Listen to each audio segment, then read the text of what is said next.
Il ne suffit pas de parler de la Shoah, on l'a bien vu, ça ne vaccine pas contre l'antisémitisme.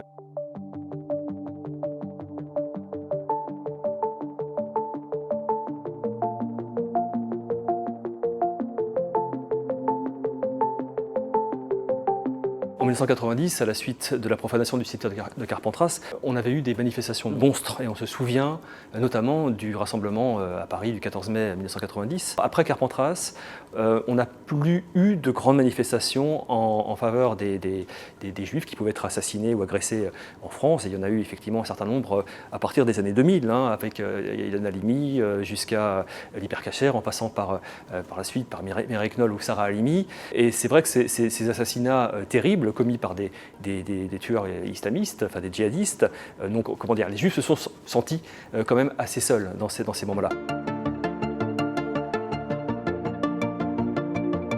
Alors on a coutume d'évoquer en fait le rôle des éducateurs, le rôle des enseignants, des formateurs sur ces questions-là.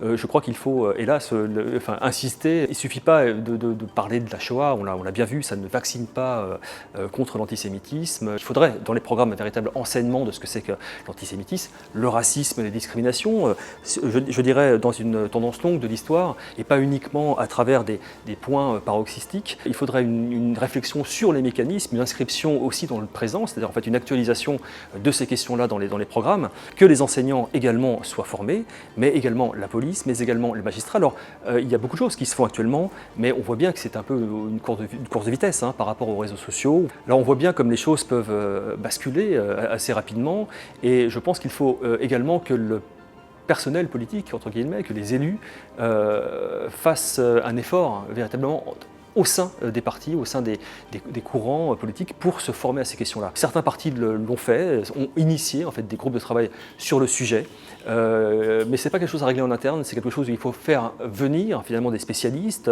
L'antisémitisme, on le comprend avec des historiens, mais on le comprend aussi avec des sociologues, avec des anthropologues. Et puis il faut travailler évidemment avec des juristes, puisque l'antisémitisme, comme le racisme, c'est un délit. On ne doit pas judiciariser systématiquement, mais il y a très clairement aujourd'hui, et notamment sur les réseaux sociaux, une forme d'impunité qui est absolument intolérable.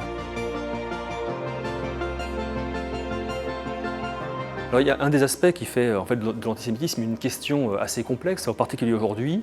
Ce sont finalement des nouveaux processus qui sont à l'œuvre, des processus qui contournent la loi, qui vont être des manières finalement atténuées ou cachées de faire de l'antisémitisme, des manières dissimulées.